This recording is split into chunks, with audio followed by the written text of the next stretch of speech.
Assalamualaikum warahmatullahi wabarakatuh. Alhamdulillahirabbil alamin, kita masih bisa bertemu kembali. Pada pertemuan 5 kali ini kita sudah memasuki KD2, yaitu Ketentuan Undang-Undang Dasar Negara Republik Indonesia tahun 1945 dalam kehidupan berbangsa dan bernegara.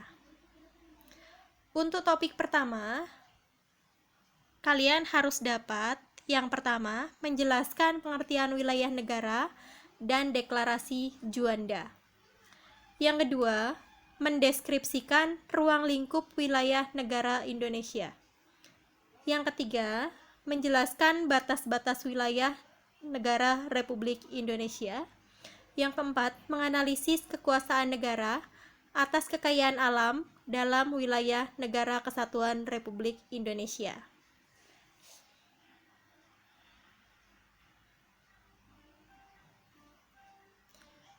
Anak-anak sekalian, aturan tentang wilayah itu tercantum dalam Undang-Undang Dasar Negara Republik Indonesia, tepatnya pada pasal 25A. Isinya adalah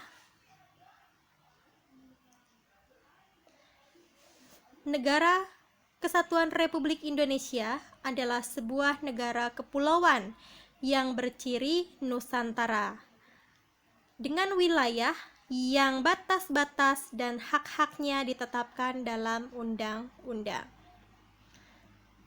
Kemudian, apa itu wilayah negara? Wilayah negara adalah suatu bagian di muka bumi, daerah tempat tinggal, tempat hidup, dan sumber hidup bagi warga negara dari negara tersebut. Kita lihat. Ini adalah peta negara Indonesia yang terdiri dari 34 provinsi. Kita di sini bisa melihat ya, bahwa Indonesia itu 2/3-nya adalah lautan. Bisa kita lihat bahwa setiap wilayah itu terpisah oleh lautan. Papua ke Kalimantan terpisah oleh lautan, Kalimantan ke Jawa terpisah oleh lautan, Sumatera ke Jawa terpisah oleh lautan. Makanya Indonesia itu disebut wilayah Kepulauan Nusantara atau negara kepulauan. Artinya Nusantara, Nusa itu adalah pulau, antara itu adalah diapit. Jadi Indonesia dikatakan wilayah Nusantara, artinya bahwa wilayah kesatuan perairan Indonesia itu terletak di antara dua samudra. Bisa dilihat di antara Samudra Hindia dan Samudra Pasifik, serta terletak di antara dua benua, yaitu benua Asia dan benua Australia. Benua Asianya di atas ya. Oke, lanjut.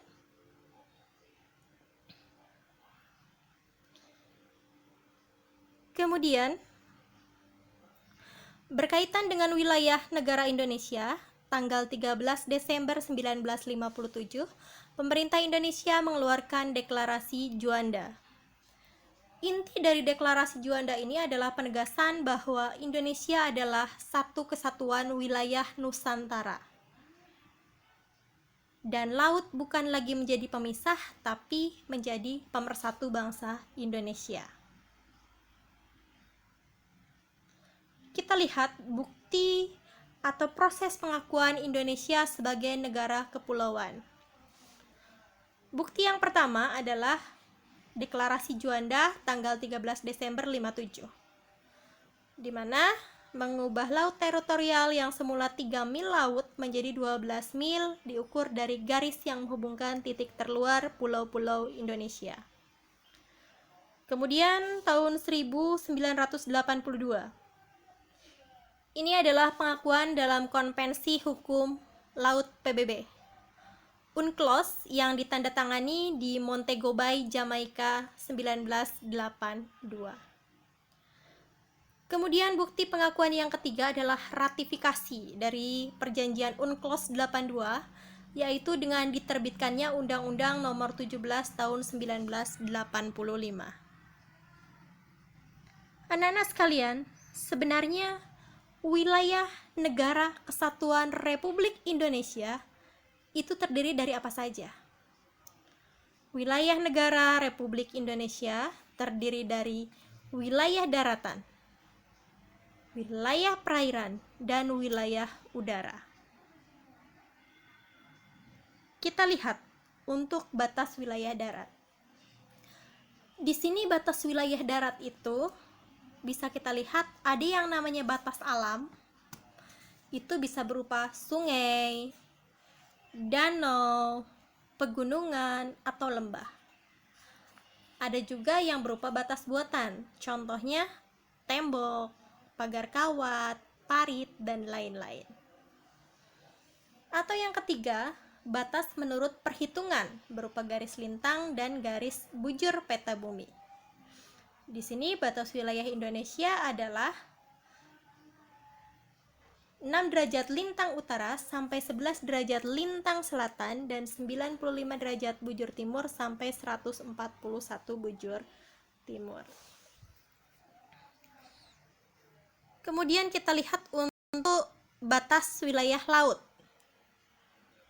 Nah, bisa kita lihat untuk wilayah teritorial ini 12 mil diukur dari garis pantai. Kemudian setelah itu ada yang namanya zona tambahan. 12 mil diukur dari laut teritorial. Atau kalau di buku kalian, di buku Erlangga itu 24 mil jika diukurnya dari garis pantai. Kemudian yang selanjutnya zona ekonomi eksklusif. Zona ekonomi eksklusif jaraknya 200 mil. Baru setelah 200 mil itu dinamakan namanya laut bebas.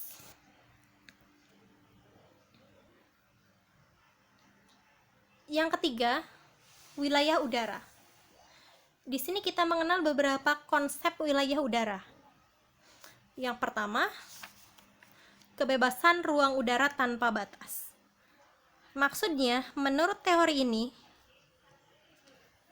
bahwa ruang udara itu bebas dan dapat dipergunakan oleh siapapun. Yang kedua, pendapat yang kedua adalah kebebasan udara terbatas. Artinya, setiap negara berhak mengambil tindakan tertentu untuk memelihara keamanan dan keselamatan dari negaranya.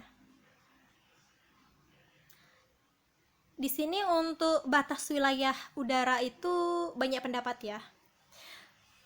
Ketika kita mengukur horizontal, mengukur ke samping, luasnya itu sama dengan luas wilayah Indonesia. Kalau misalnya luas wilayah Indonesia daratan dan lautan dijumlahkan, misalnya ada 5.400.000, maka luas wilayah udaranya juga yang ada di atasnya 5.400.000.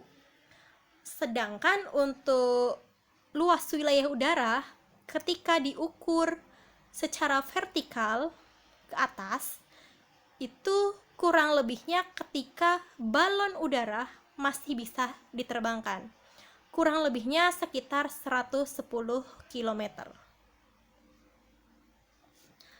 Kemudian selanjutnya di sini ada teori negara berdaulat di udara. Yang pertama, teori keamanan. Artinya, suatu negara mempunyai kedaulatan atas wilayah udara untuk menjaga keamanannya. Yang kedua, teori pengawasan cover.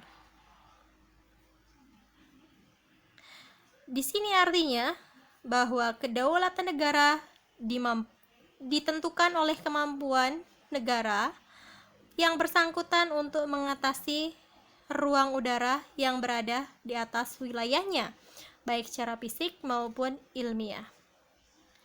Yang ketiga, teori udara. Seperti yang tadi sempat Ibu bilang bahwa teori udara ini adalah harus sampai pada ketinggian di mana mampu mengangkat atau mengapungkan balon atau pesawat udara.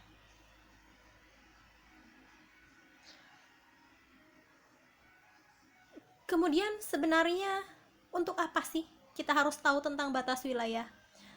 Kita harus tahu tentang batas wilayah kita supaya yang pertama, tidak terjadi sengketa dengan negara-negara tetangga, tidak ada perebutan wilayah, sumber daya alam, dan lain sebagainya.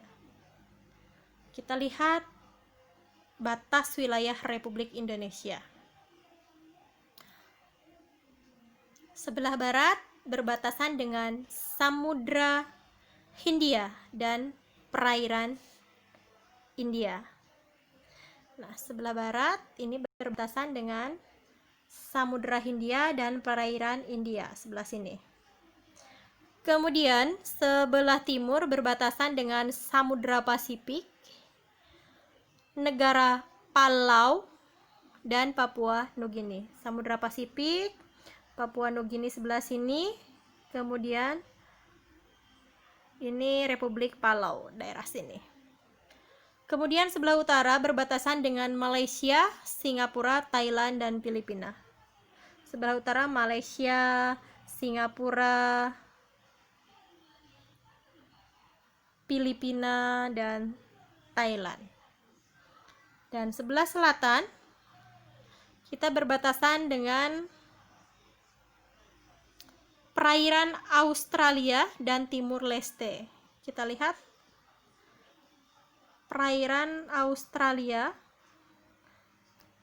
kita berbatasan dengan ini Timur Leste dan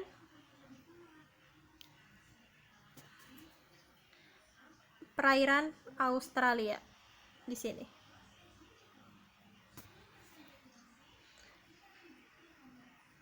Yang selanjutnya ada pengaturan kekuasaan alam